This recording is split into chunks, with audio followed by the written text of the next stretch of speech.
کی بنیاد پر کہ رسول اللہ صلی اللہ علیہ وسلم کا عشق جس سینے میں ہے وہ نبی علیہ الصلوۃ والسلام کی آل کے کسی فرد پر بھی تنقید برداشت نہیں کر سکتا اور اصحاب کے کسی فرد پر بھی تنقید برداشت نہیں کر سکتا۔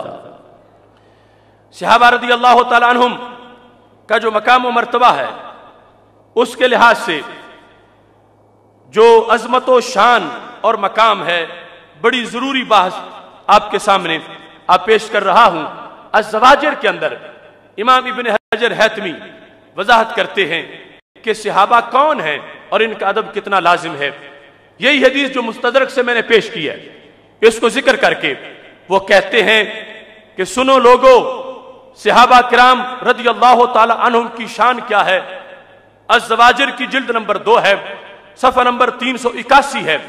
اس پر وہ لکھتے ہیں فقد جاہدوا فی اللہ حق کا جہادی، صحابہ نے دین میں جہاد کا حق ادا کر دیا، حتی نشر الدین، یہاں تک کہ انہوں نے دین نشر کیا، وَأَظْهَرُوا شَرَائِعَ الْإِسْلَامِ، اور انہوں نے اسلام کی شریعتوں یعنی احکام کا اظہار کیا، وَلَوْلَا ذَلِكَ مِنْهُمْ مَا وَصَلَ إِلَيْنَا قُرْآن وَلَا سُنَّةٌ وَلَا أَصْلٌ وَلَا فَرْعٌ، فرما اگر صحابہ نہ ہوتے ہم تک قرآن نہ پہنچتا، اگر صحابہ نہ ہوتے ہم تک سنت نہ پہنچتی، اگر صحابہ نہ ہوتے تو ہم تک کوئی اصل نہ پہنچتی، کوئی فرع نہ پہنچتی۔ کہ جتنا دین پہنچا ہے یہ صحابہ کی کوششوں کا نتیجہ ہے۔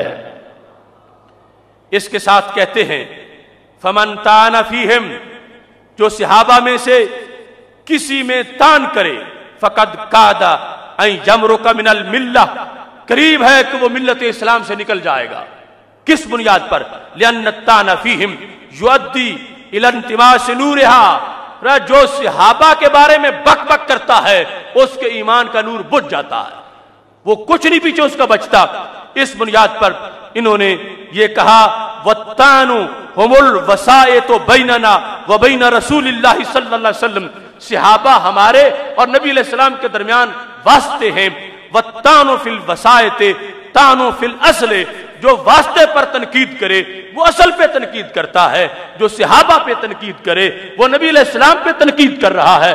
اس بنیاد پر فرمایا زبان سنبھال کے رکھو کہ صحابہ کے مسئلے پر کسی لحاظ سے بھی زبان کے اندر بے احتیاطی نہیں ہونی چاہیے۔ الجواقیت والجواہر میں امام شعرانی کہتے ہیں فمن طعن فی الصحابہ فقد طعن فی الدین، جس نے صحابہ پہ تنقید کی اس نے دین پر تنقید کر دی۔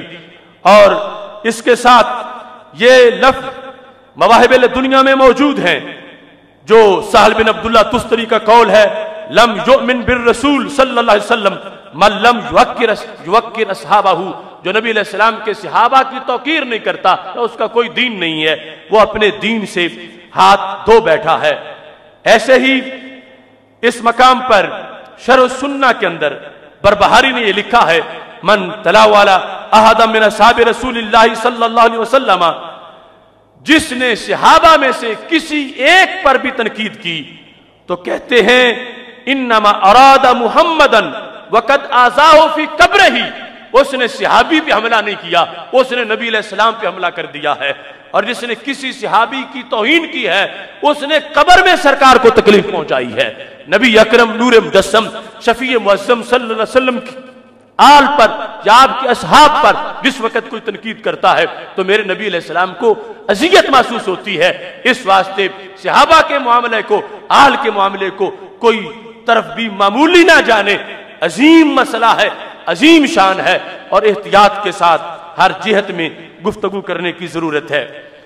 اس مقام پر حضرت مجدد الفسانی رحمت اللہ علیہ نے ایک معیار بیان کیا، آج اس کو بھی ہائی لائٹ کرنے کی ضرورت ہے۔ مجدد الفسانی رحمت اللہ علیہ مکتوبات شریف میں بتاتے ہیں کہ صحابی ہونے سے کتنی بڑی شان ان لوگوں کو ملی تھی اور کتنا اونچا مرتبہ۔ آج ہم یقیناً اپنے اولیاء کرام کو آنکھوں کا تارا سمجھتے ہیں، سر کا تاج سمجھتے ہیں، ادب احترام کرتے ہیں، لیکن ہزاروں ولی ایک صحابی کے ایک لمحے کا مقابلہ نہیں کر سکتے۔ مجدد الفسانی مکتوبات شریف، وہ ہند میں سرمایہ ملت کا نگہباں، اللہ نے بر وقت کیا جس کو خبردار۔ حضرت مجدد الفسانی یہ ہے اصل میں مجدد، یہ ہے مجدد. آج جو بہروپیہ ہو, لوگ پوچھتے ہیں مجدد کی شرطیں کیا ہیں. میں کہتا ہوں سب سے پہلے شرط ہے انسان ہونا, کہ وہ صحیح طرح کا انسان, آگے پھر مراتب ہیں, اور جس میں انسانیت نام کی چیز نہ ہو وہ مجدد ہونے کے خواب کیسے دیکھے. اب دیکھو مجدد الفسانی, انہوں نے اس مقام پر, مجھے اول جلد ہے مکتوبات شریف کی, کہتے ہیں کوزے میں دریا بند کر دیا. یہ در المعرفت ہے, مکتوبات امام ربانی حصہ 2, اور یہ ضروری ہے. آج بہت سے لوگ طریقت میں ان کی طرف منسوب بھی ہیں اور پھر بھی بھول جاتے ہیں کہ ہمارے پیر نے کیا لکھا. اور مکتوبات شریف بھی ایک انسائکلوپیڈیا ہے, صرف تصوف کا نہیں, طریقت کا نہیں, شریعت کا بھی کھول کے بیان کر دیا مجدد الفسانی رحمۃ اللہ علیہ نے عقائد کو, نظریات کو. جہاں وہ لکھتے ہیں این بزرگوارا را در اول صحبت آن سرور علیہ وآلہم الصلوات والتسلیمات آنچ میسر شد کہ اولیاء امت را در نہایت النہایت شمع ازاں کمال دست میدہاد.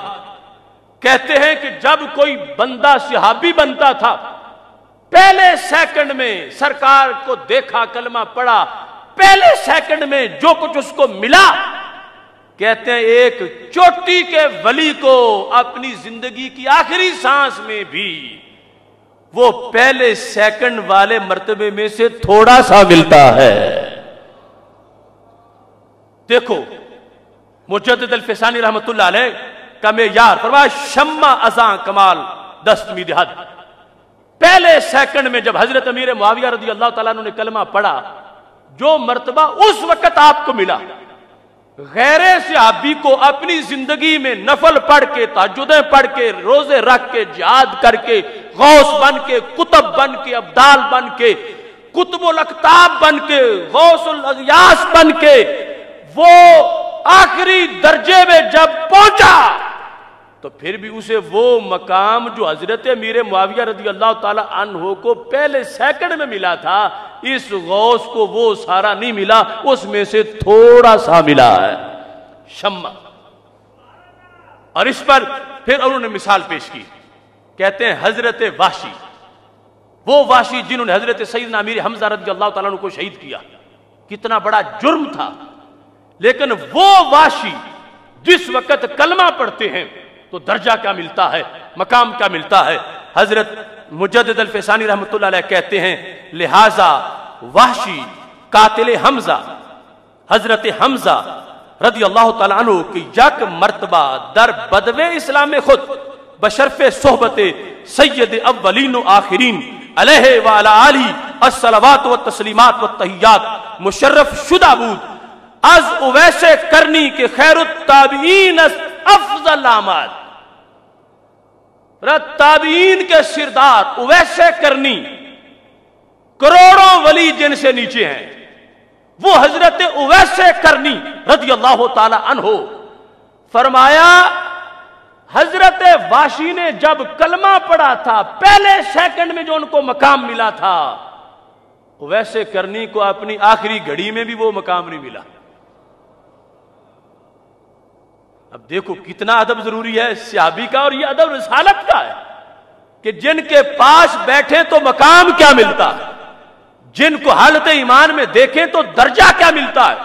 اب خیر التابعین ہے حضرت اویس کرنی رضی اللہ تعالیٰ عنہ, لیکن فرمایا وہ واشی جرم کتنا پہلے کیا تھا, لیکن صحبت, یہ سرکار کا صحابی ہونا گناہ کیسے ختم کرتا ہے اور مرتبہ کیسے ملتا ہے.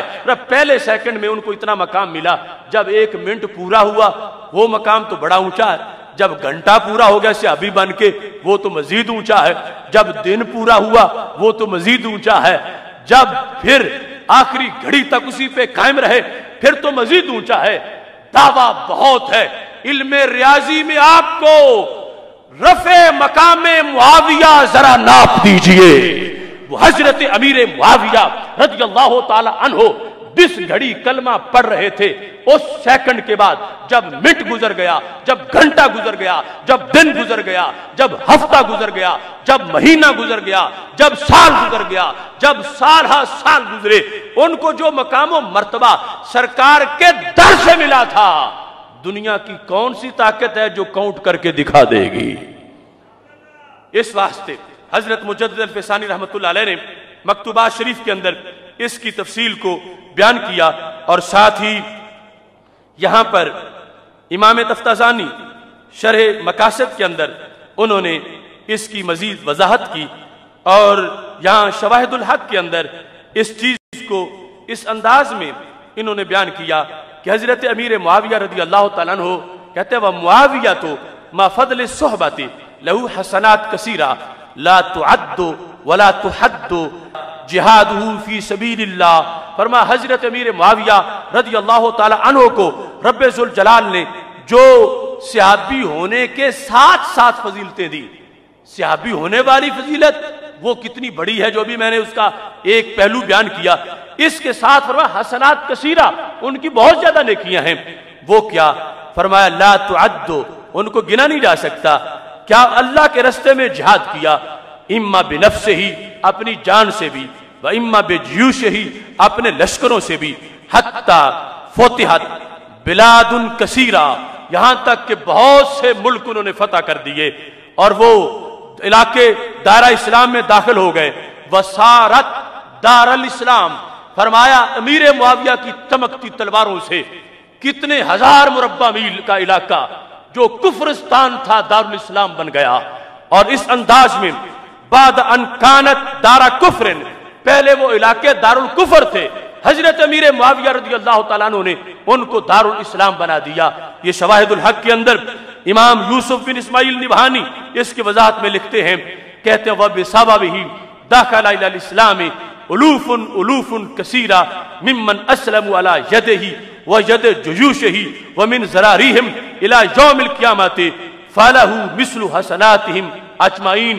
فرمایا بہت سے ہزار لوگ ان کے ہاتھ پر مسلمان ہو گئے، ان کے لشکروں کے ہاتھ پر مسلمان ہو گئے، آگے ان کی اولادیں مسلمان ہوئیں، آگے سلسلہ اسلام کا چلتا گیا۔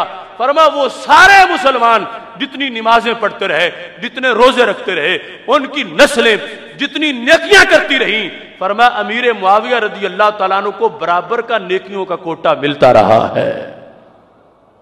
اس مقام پر امام ابو نعیم انہوں نے یہ لکھا ہے، یہ ان کی کتاب معرفت الصحابہ، اور یہ پہلی بار چھپی ہے، اس میں تیسری جلد کے اندر انہوں نے یہ لکھا ہے، کہتے ہیں ملک الناس کلہم 20 سنہ منفردم بالملک، کہ امیر معاویہ رضی اللہ تعالی عنہ نے 20 سال تک تمام انسانیت کی حکومت کی۔ الناس کہا چونکہ جو غیر مسلم تھے، انسانیت ان کی اسلام میں معتبر نہیں، بل ہم اضل، ڈنگروں سے بھی گئے گزرے ہیں۔ یہ انسانیت جنہوں نے کلمہ پڑھا تھا، 20 سال تک کوئی اختلاف نہیں چلا۔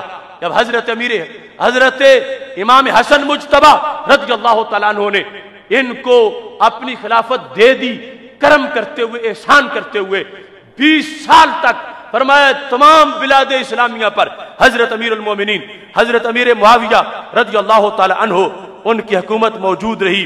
یفتح اللہ بہ الفتوح، اللہ نے ان کے ذریعے فتوحات کا سلسلہ کھلا کیا۔ ویغزو الروم، اور یہ روم کے خلاف جہاد کرتے رہے، اور اس انداز میں اللہ کی حدوں کو انہوں نے قائم کیا، اور فرمایا لا یضیع اجر من احسن عملا، جو نیکی کرتا ہے اللہ کی اس کی اجر کو ضائع کرنے والا نہیں ہے۔ اس بنیاد پر ایک طویل سلسلہ ہے ان کی خدمات کا اور ان کے مختلف ان امور کا، جن کا ذکر یہاں پر ان کتابوں میں کیا گیا ہے۔ ابھی میں آگے مناقب جو حضرت امیر معاویہ رضی اللہ تعالیٰ عنہ کے ہیں وہ بیان کرنے والا ہوں۔ اس سے پہلے حضرت امیر معاویہ رضی اللہ تعالیٰ عنہ کا مسئلہ اس لیے بھی حساس ہے کہ جو ان کا گستاخ بنے تو سارے صحابہ کا بن جاتا بالآخر، یعنی یہ دروازہ ہے جو انہیں کھولے تو پھر آگے تان اللہ کی ذات تک جاتا. یہ المستند کے اندر اعلی حضرت فاضل بریلوی رحمۃ اللہ علیہ نے بھی لکھا، فرمایا جو حضرت امیر معاویہ پہ تنقید کرتا ہے گالی بالآخر رب تک جاتی ہے. اتنا حساس مسئلہ ہے، اتنا حساس، جس کو آج لوگوں نے فیشن بنا لیا. اور